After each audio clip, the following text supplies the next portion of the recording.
There's nothing in the dark that's not there in the light. That's what I always believed, until I bought that place.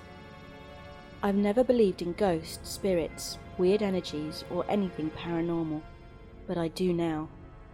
Hello, I'm Catherine Cartwright.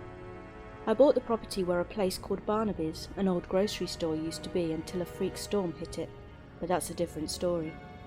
I'm originally from Southern California. Yep, I'm a SoCal girl. My friends call me Kitty Cat. I moved here about 8 years ago. I used to work at my father's metal building company, but I've always had an interest in movies.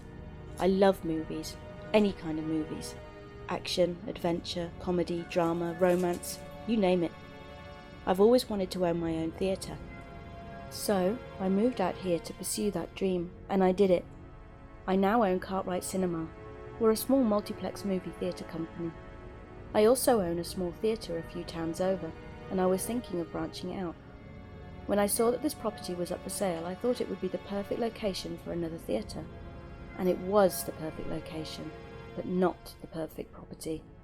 Part of the agreement I made with Mr. Barnaby when we signed the contract, that if any weird or strange things happened, I would write it down and give it to him. When he asked me to do this, I thought, why not? Nothing's gonna happen, that stuff's not real. But boy, was I wrong. Let me start from the very beginning. As I said earlier, I was thinking of branching out, so I grabbed my laptop one day and started to search for properties for sale throughout the state. I came across that property as a result of a computer glitch.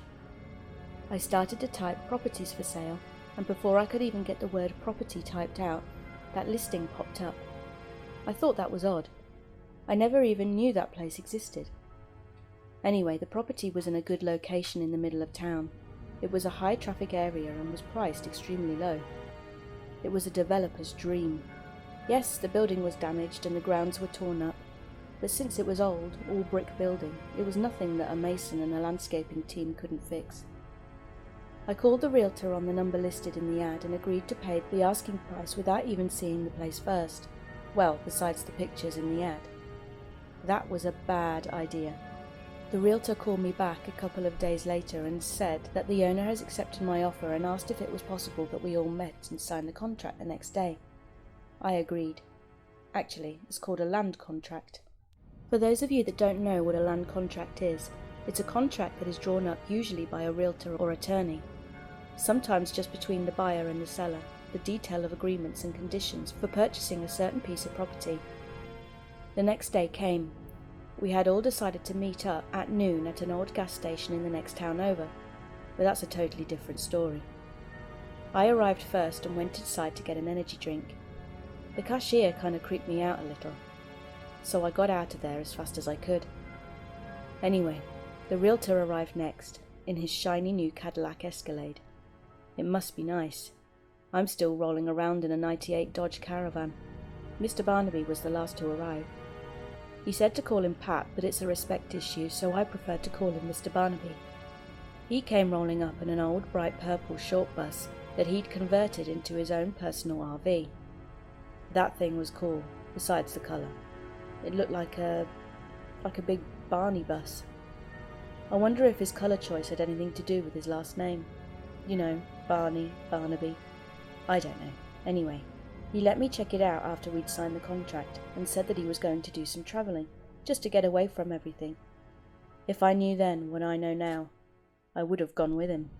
We discussed the conditions and agreements, made a few changes which included a 48-hour return clause, which meant I could return the property to Mr. Barnaby within 48 hours of purchase, if I chose to do so.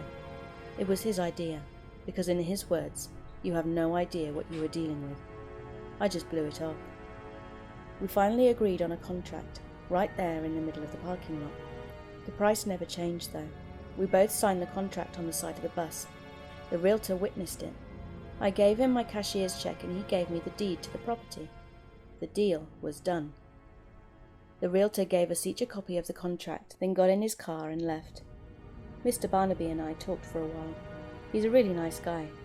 We talked for about half an hour, and he explained everything he had done to his bus. He had taken out all the seats, put plywood down as a floor, and then put a yellow carpet on top of that. He framed the whole interior with 2x4s, put insulation between the wood, and covered the walls and ceilings with drywall and painted it mint green. That wouldn't have been my colour of choice, but it's his bus, so fair enough. He left the windows and rear exit door exposed. He put a wall behind the driver's seat that went all the way across the bus, and put a house door, painted orange, in the middle, leading into the back of the bus. It had red curtains on the windows, a grey futon bed, a long black dresser with a light blue coffee pot, a white microwave, and a little 13-inch brown television set with a VCR hooked on top of it. There was also a small black refrigerator on the side of it, and a small white potty chair in the corner. I found that kind of gross, but whatever works for him. Yeah, it looked like a box of crayons had exploded in there. Okay, back to the story. After saying our goodbyes and exchanging cell phone numbers in a friendly gesture, Mr. Barnaby hopped in his bus and headed south. I jumped in my van and headed north, and made a beeline for my new property. I was so excited. I arrived at the address about 20 minutes later, and I must say, the picture in the ad must have been taken right after the storm happened, because it didn't look anything like that picture. It was far worse. The winter months had not been nice to that building. There was some sort of black fuzzy mould growing on the side of it. The whole entire roof was caved in, as well as the top part of the building. There was no way to fix that place, I thought. I'm going to have to tear this whole place down and start again. Now, for some strange reason, something told me to go inside.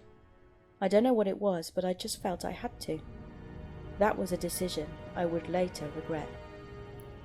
I opened the door, which was still in pristine condition, which was very odd to me, and I stepped inside. As soon as I did, it was like I stepped into a time capsule or something. The store was in full operation, fully intact and open for business. What the what? I stood there in shock. There were people in there shopping, employees everywhere. The roof was back on. The lights were on as well. 80's top 40 hits played over the radio. It was business as usual. How could that be possible? I don't know how long I was standing there just watching. Suddenly, something caught my attention out of the corner of my eye. It was over the entrance to the hallway that led to the bathrooms, and I know this because of the sign hanging from the ceiling that said restrooms, with an arrow pointing up. I saw an old Indian medicine man dancing around and chanting. I don't know what he was saying, but he started making a pushing motion with his arms in my direction. After each time he did this, he would slap the front of his thighs, and then do the pushing thing again. I'm starting to freak out at this point. He did this about 3 or 4 times, then I suddenly began to feel lightheaded, really lightheaded, and eventually I passed out. I woke up half submerged in this wretched smelling fungus-infested freezing cold water. I opened my eyes to see 5 Native Americans in a circle staring down at me. It looked like that Straight Outta Compton album cover by NWA, except with Indians. I closed my eyes and screamed as loud as I could. And then I opened my eyes once again, and they were gone. So were all the people, and the beautifully pristine store. What the hell just happened? What the hell is going on here? I laid there on the floor, which was covered in about a foot of this nasty, wretched water, staring up at the sky, because the roof was no longer there. I sit up to see the interior of the building totally demolished and falling down around me. Light fixtures hanging by their wires off of steel beams, twisted chunks of metal laying in front of me, being only what I can assume were cash registers. Pieces of wooden shelving floating in the water. Cans and bags of all kinds of different products floating in the water as well. I felt something hit my right thigh. I looked down and saw a severed hand. I jumped to my feet, screamed like I was losing my mind as I ran out of the door soaking wet. 2 boys that looked like they were about 12 or 13 were riding their bikes past the building as I came out screaming. They crashed into each other as they stared at me, running in my soaking wet white t-shirt and jeans. I guess I really gave them quite a show. How embarrassing. I hopped in my van, called Mr. Barnaby and told him what had happened, and that I was invoking the 48-hour clause. The deal is off. I wanted my money back, and he could keep that place. I swear I could hear the corners of his mouth rising up to form a smile as he nonchalantly said, "Okay, I thought that you would." We agreed to meet at the realtor's office the next day, where I handed him back the deed to the property, and he gave me back my check. We shook hands and I left. I was done with that place. I decided to honour that agreement about writing down anything weird and strange that had happened, because I feel this story should be told. About 2 weeks later, curiosity got the best of me. I decided to make the drive back down there. I wanted to take a selfie with that place that changed my whole attitude about the paranormal. I'm no longer a skeptic. That stuff is real. I drove down there and stood on the sidewalk across the street with my back to the building.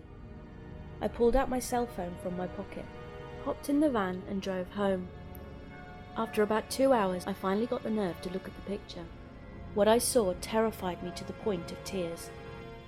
Yes, it was a picture of me with the building in the background, but on the grass surrounding it were transparent images of Native Americans.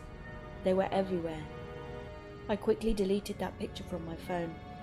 That was about 6 months ago. Today, right before I started writing this, I received a phone call from Mr. Barnaby. We talk every now and then.